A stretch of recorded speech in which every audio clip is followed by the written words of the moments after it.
It is officially Mental Health Awareness Month. Therefore, I think it's quite appropriate to get into some conversations around your wellness and how you're doing. Not like the default answer either. I'm talking about like how you're truly doing. We get into that and a whole lot more on today's episode of the Joshua Mentality.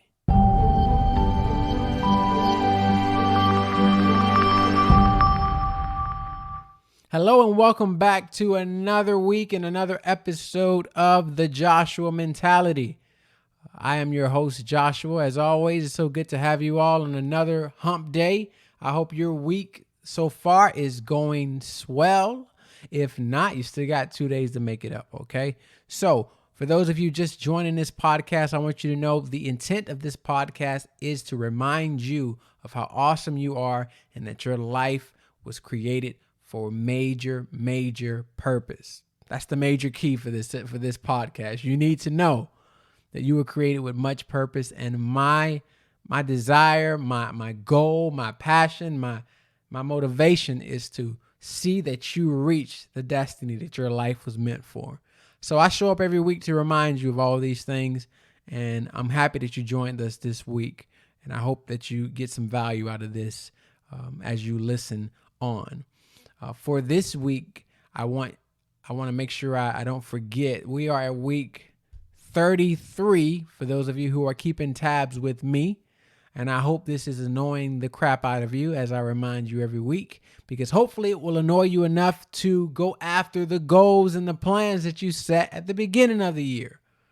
And I will take that chance of reminding you every week until it ignites some urgency in your life. All right. So week 33, we only got 33 left.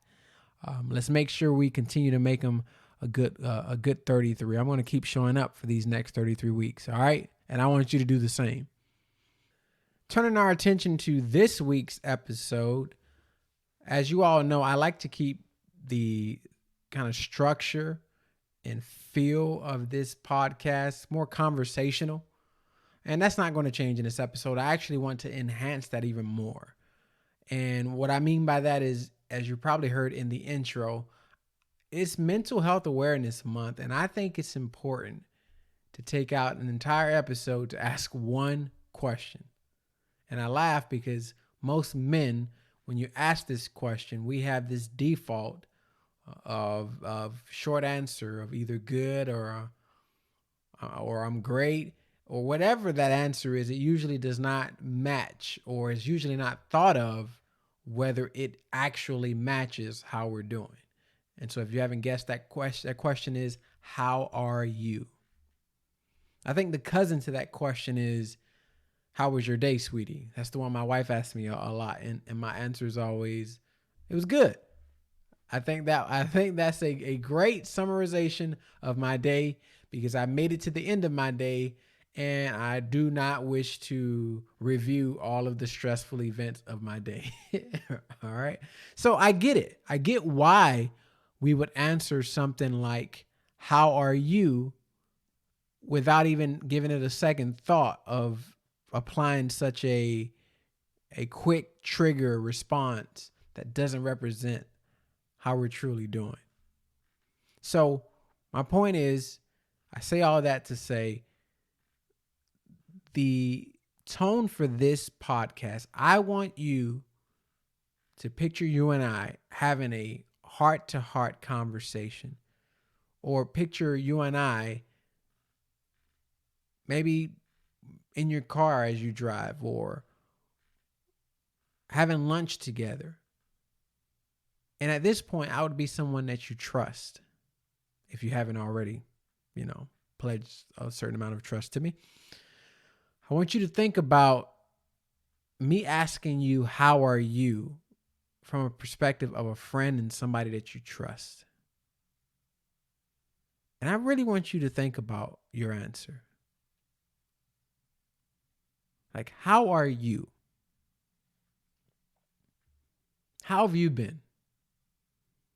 Have you been stressed out? Not the, positive stress. Not that, healthy level of stress, but I'm talking about the unhealthy, the toxic the ones that kind of get internalized and have an effect on our physical health, our emotional health, our overall well-being and outlook on life? Have you been experiencing what it seems like a marathon of disappointments and frustrations or setbacks or uncertainty? Like, how are you? How are you? The heart behind this question, it begins with a story or an experience I had about 2 weeks ago when it was brought to my attention that two young men, one of which I didn't get the privilege of meeting, but one I did actually get to meet. But two young men decided that life was not worth living anymore. One of which, it appears, was actually by mistake. But even to be in that predicament where you feel like you need to rely on some sort of substance or something to fill the void, to feel the pain, to ease the mind, to check out of the reality for a moment, only to never be allowed to check back in. That's serious. And I can't help but think how many times did these young men in passing, passed by friends, passed by family members, passed by coworkers, passed by loved ones, and they asked, "How are you?" and never took the chance or took the opportunity to share. Or when they got to that point where things were really, really bad, never maybe felt like there was someone they could call and trust and wouldn't be judged, wouldn't be stigmatized, wouldn't be seen as inadequate. And this isn't a conversation. I don't want anyone to feel any guilt, or if you've had a similar situation, or I'm not trying to guilt trip anyone or really, play on or manipulate your emotions. I want us all to take a second and think about, when's the last time we actually analyzed, like, how are we doing? How are you doing? Mentally, emotionally. Where are you at?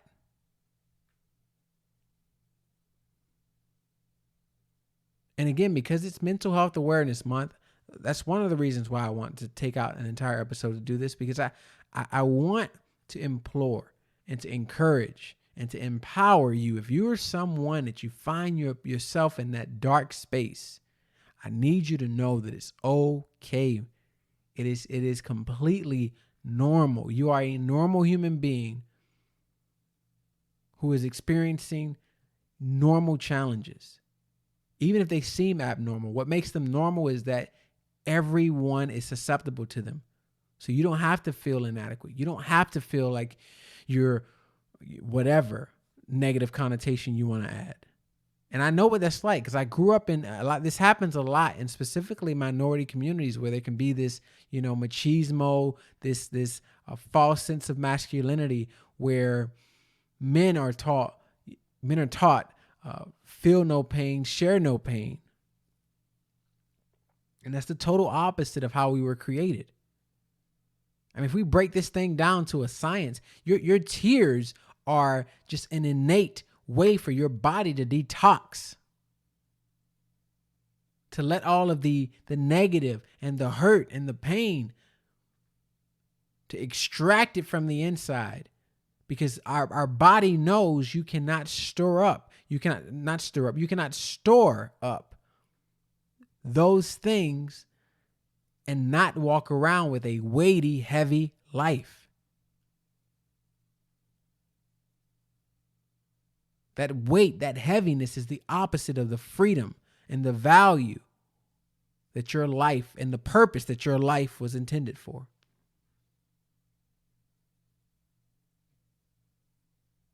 Better out than in is not just some sick joke for, flagellation. That's a fancy word for, I probably shouldn't get into that. But anyways, I don't know how I got to that point. Better out than in applies here.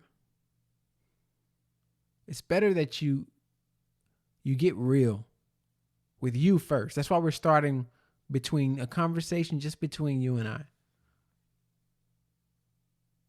It's better that you get real on this level first, because that will give you the courage to maybe call up someone you trust or text into to the chat line.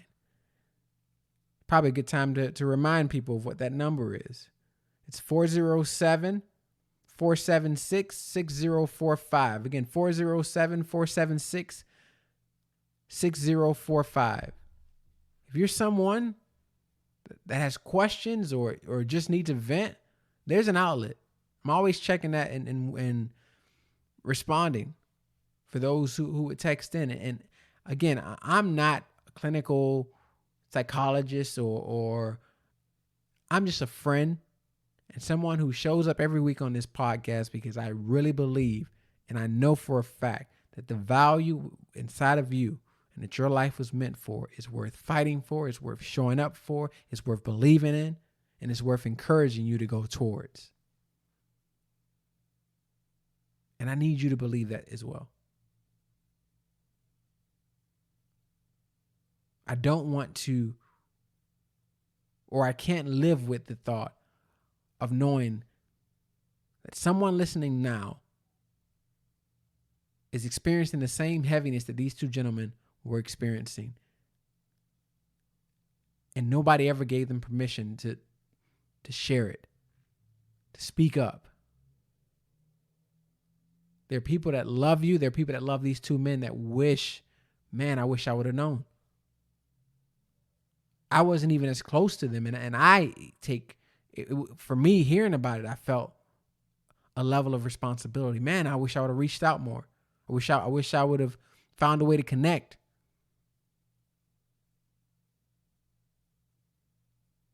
And that's why things like this, they're worth it.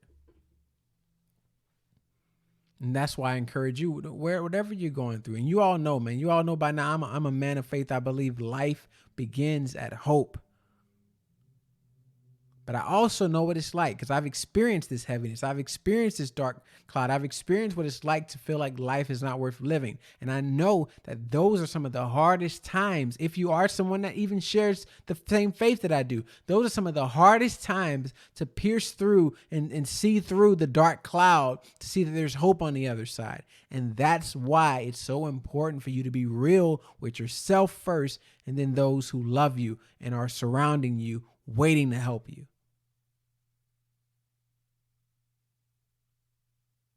Sometimes that hope that we talk about from our Creator, it can only be seen and manifested through the people around us. So that moves us to some practical and some application pieces, because I think it's responsible to leave you with some of those things. So here's the first thing. If you are someone that you are going and you're in that kind of just zone or phase where everything feels dark and it feels heavy and you're not doing well, and that's your answer to that question, I need you to do a few, what I like to call their checks, their audits. And these are some of the things that are within your control and that may be contributing to where you're at. I mentioned there are people around you who love you and who are waiting and willing to help you get through where you're at. But that leads me to the first audit. Who are the people around you? Who are those that are surrounding you, and how are they doing? Because it's very hard to, there's this research that was done years ago that talked about success and how you will only be as successful as the 5 people around you, like the 5 closest people around you.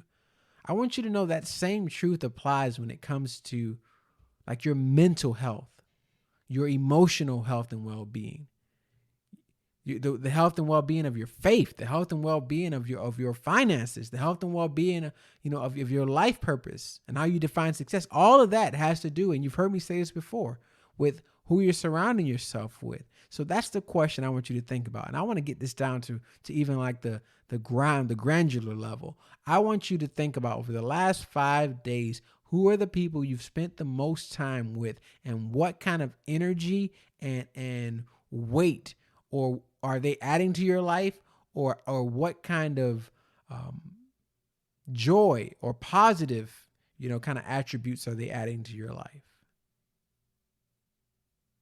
Are you surrounded by people who are always looking for some kind of substitution to mask their pain, to cover their pain,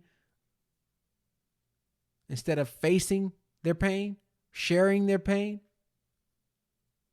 Are you surrounded around people who are having, internal declines, but won't address those things? Because toxic just breeds toxic. So the first thing I want you to audit is your surroundings. Going a step further, I want you to audit, what are you listening to every day? What are you setting your eyes on every day? Even down to, and I know this might sound a little weird for some people, because some people feel like, well, Josh, is just music.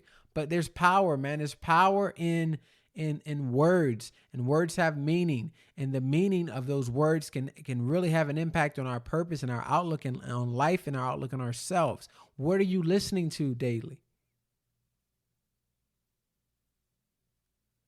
I was just at the barber shop, and you know how it goes in the barber shop, man. There's music playing, and I think it was I won't name the rapper because I don't want to put anybody out. But there was a song on, and the song was talking about, like, I'm sitting there and I'm kind of subconsciously I'm starting to pay attention to what I'm listening to, and the song was just filled with a bunch of ignorance, man. I think one of the lines said, "I can lie to you, and you have to be okay with it, but you're not allowed to lie to me." Like, this is a man talking to a woman, of course. And I looked at my barber and I'm like, bro, what is this, bro? What is this trash y'all got playing here? And he started laughing. He was like, man, I don't know what that dude is talking about. But my point is, when's the last time you did an audit of what you're listening to every day? What's the messaging? What's the vibe? Is it negative? Is it uplifting, or is it filled with negative emotions, negative outlooks, aggressive outlooks that aren't rooted in anything that matters? I tell people, I don't fight. It's not because I can't fight. It's because, number one, I'm a lover, not a fighter. But number two, I only fight for things that matter. So I got no time to be wasting aggression out here just to try to uphold or be validated by my peers. That's a boy in man's clothes. That's another subject for another day. But my point is, let me get back on track here.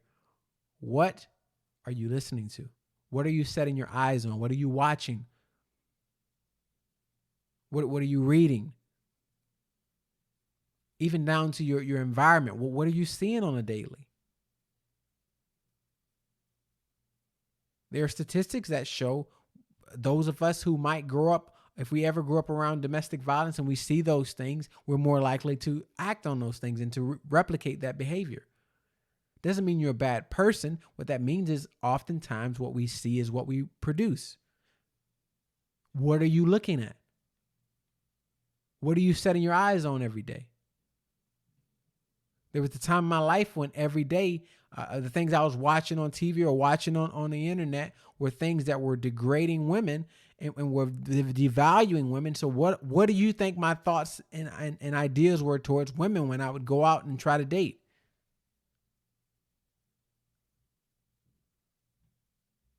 It matters, man. And it all plays a part in how you're doing.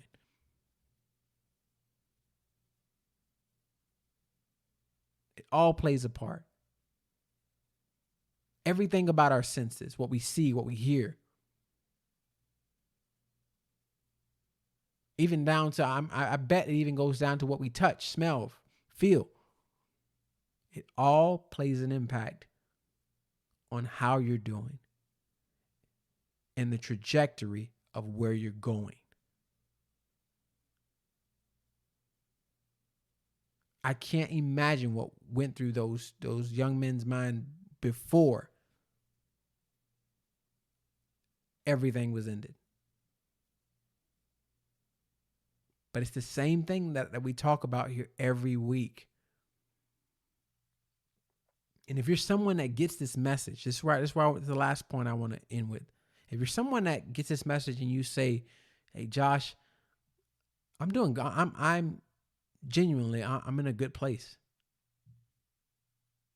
I believe you, number one. But number two, what are you doing to serve those other people who may not be? And this isn't to I don't want you to feel like you're anybody's savior. You're not. But when's the last time, instead of being the one who's passing by and saying, hey, how's it going? How are you doing? We actually stopped and said, hey, like, really, man, how are you doing? What can I do for you? What can I keep in prayer?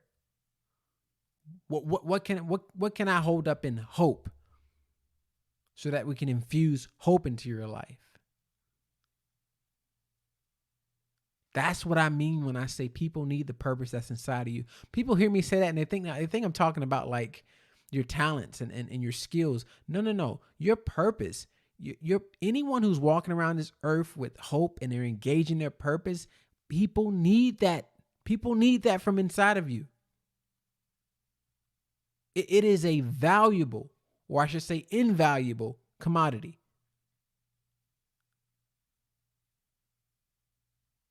And my prayer is that you're out there spreading it, because I don't want to see, I wish I could prevent this, but it's my heart.